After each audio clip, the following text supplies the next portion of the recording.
Hello सांग मैंने केमिति अच्छे समस्ते आशा करछि आपण माने समस्ते भल थे। देखो सामने मो सुभद्रा योजनार आउ एक अपडेट नहीं आसी। तो देखो ये मुझे देखी दूची मानदंड विवरण क्यों माने ये सुभद्रा योजना पाइबार योग्यता मुझे भिडियो आपण मानक कहीदे। यही योजनार लाभ पाइबापी समस्त महिला हिताधिकारी निम्नलिखित योग्यता मानदंड पूरण करने आवश्यक। तो देखो सामने जदि आपण माने ये जिते नियम अच्छी जदि आपण मैंने सब पूरा करपन को पैसाटी मिलज आपण टेंशन नेबा दरकार नहीं। जदि आपण ये जो नियम अच्छी उल्लंघन करपन को पैसा आसब ना। आपण जो सुभद्रा योजना अप्लाई करते कटिज। आवेदनकारी ओडिशार बासिंदा होइथिबा आवश्यक। जे माने जदि आवेदन करुछंती से माने सब ओडिशार बासिंदा होइथिबा आवश्यक। जदि ओडिशार बाहर लोक जदि ओडिशा रे तमे अप्लाई करिवो ताहेले ए योजनार लाभ उठाई पारिबो नाही।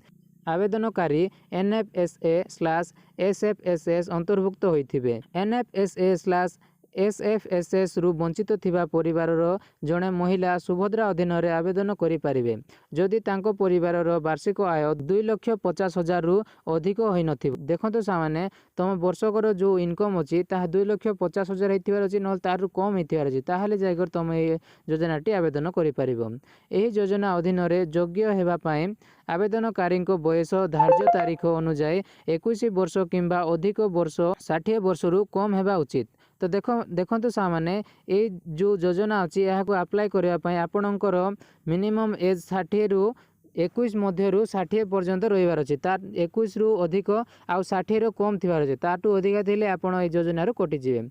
आधार कार्ड लिपिबद्ध होइथिबा जन्म तारीख को तांको बयस गणना पाई ग्रहण कराजिवो। तो देखो सामने आपणकर जो आधार कार्ड रे लिखा जायछि से अनुसार आपणकर date of birth eighty नियाजिवो।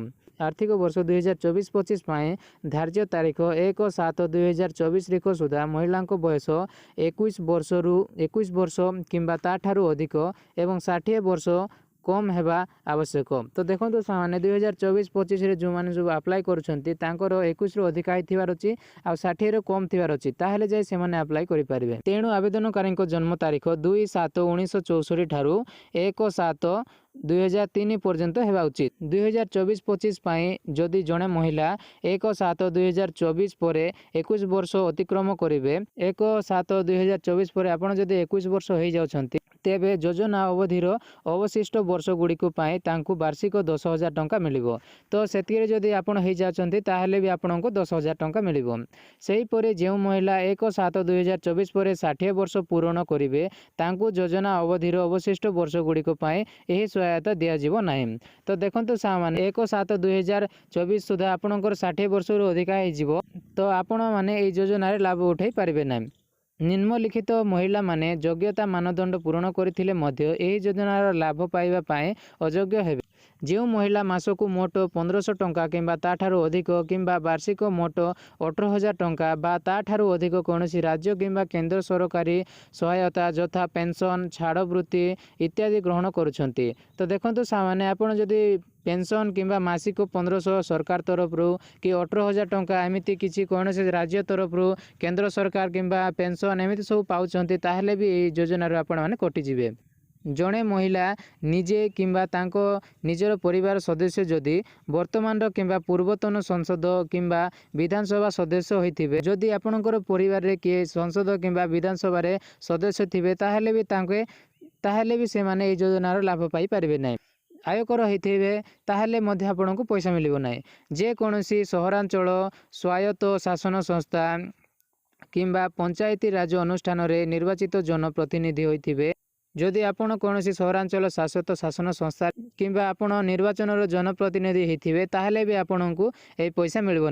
Bharat सरकार किंबा राज्य सरकार अधीन रे थिबा जे कोनोसी अंडरटेकिंग बोर्ड स्थानीय संस्था संगठन नियमित स्थायी चुक्तिभित्तिक कर्मचारी भाव में नियुक्त किंबा अवसर रे परे पेंशन ग्रहण करुथिबे जदि एही योजनार अन्य समस्त मानदंड पूरण करुथिबे तेबे पारिश्रमिक ग्रहण करुथिबा समस्त कर्मचारी एवं आउटसोर्सिंग एजेंसी माध्यम रे नियोजित समस्त कर्मचारी एही योजना अधीन रे योग्य विवेचित हेबे। तो देखंतु सामान्य एटी जो सब विषय लिखा जायछि ताहेले जदि आपण सब फॉलो करचंती ଆପଣ ଯଦି ଏଇ ସବୁ ପେନସନ୍ କି ଆପଣ ସରକାର ଯେଉଁ ସଂସ୍ଥା ମିଳୁଛି କି ସହରାଞ୍ଚଳରେ ଆପଣ କୌଣସି ସଂସ୍ଥାରେ ନାହାନ୍ତି ତାହେଲେ ଏଇ ଯୋଜନାରୁ ଆପଣ ଲାଭ ଉଠାଇ ପାରିବେ। ଯେକୌଣସି ସରକାରୀ ବିଭାଗ ଅଣ୍ଡରଟେକିଂ ବୋର୍ଡ଼ ଭାରତ ସରକାର କିମ୍ବା ରାଜ୍ୟ ସରକାରଙ୍କ ମନୋନୀତ ପ୍ରତିନିଧି ହୋଇଥିବେ। ଟ୍ରାକ୍ଟର ମିନି ଟ୍ରକ୍ ଛୋଟ ବାଣିଜ୍ୟ ଯାନ ଏବଂ ଅନ୍ୟ ସମାନ ହାଲୁକା ସାମଗ୍ରୀ ଯାନ ବ୍ୟତୀତ 4 ଚକିଆ ମୋଟର ଯାନର ମାଲିକ। ଯଦି 4 ଚକିଆ ମୋଟର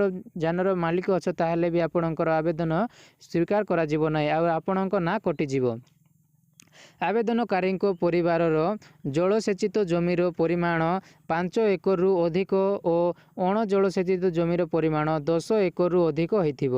ଯଦି ଆପଣଙ୍କ ପାଖରେ 5 ଏକରରୁ ଅଧିକ ଜଳସେଚନ ଜମି ଅଛି 10 ଏକରରୁ ଅଣଜଳସେଚନ ଜମି ଅଛି ତାହେଲେ ବି ଆପଣ ଏହି ଯୋଜନାର ଲାଭ ଉଠାଇ ପାରିବେ ନାହିଁ। ଏହି ଯୋଜନା ପାଇଁ ପରିବାରର ସଂଜ୍ଞା କହିଲେ ଜାତୀୟ ଖାଦ୍ୟ ସୁରକ୍ଷା ଆଇନ ରାଜ୍ୟ ଖାଦ୍ୟ ସୁରକ୍ଷା ଯୋଜନାରେ ପରିଭାଷିତ ଥିବା ପରିବାରକୁ ବୁଝାଏ। ଏହି ଯୋଜନାର ଲାଭ ସେଇମାନେ ଉଠାଇ ପାରିବେ ଯେଉଁମାନେ ଗରିବ ଅଛନ୍ତି, ଖାଇବା ପିଇବାରେ ଟିକେ ଅସୁବିଧା ହେଉଛି, ଘରେ ଚଳିବାର ଅସୁବିଧା ହେଉଛି, ଭଲସେ ଚଳିପାରୁନାହାନ୍ତି, ସେମାନଙ୍କ ପାଇଁ ଏହି ଯୋଜନାଟି ମୁଖ୍ୟମନ୍ତ୍ରୀ କରିଛନ୍ତି। ତ ଦେଖନ୍ତୁ ସାମାନ୍ୟ ଆଜିର ଭିଡ଼ିଓଟି ଏଇଠି ଥିଲା। ଆଜି ସୁଭଦ୍ରା ଯୋଜନା ବିଷୟରେ ଯେଉଁ ଅପଡ଼େଟ୍ଟି ଥିଲା ତ ଆପଣମାନଙ୍କୁ ଯଦି ଭଲ ଲାଗିଛି ତାହେଲେ ଭିଡ଼ିଓଟି ଗୋଟେ ଲାଇକ୍ କରନ୍ତୁ ସାଙ୍ଗମାନେ ଆଉ ଚ୍ୟାନେଲଟି ଗୋଟେ ସବସ୍କ୍ରାଇବ୍ କରିବାକୁ ଭୁଲନ୍ତୁ ନାହିଁ ସାଙ୍ଗମାନେ।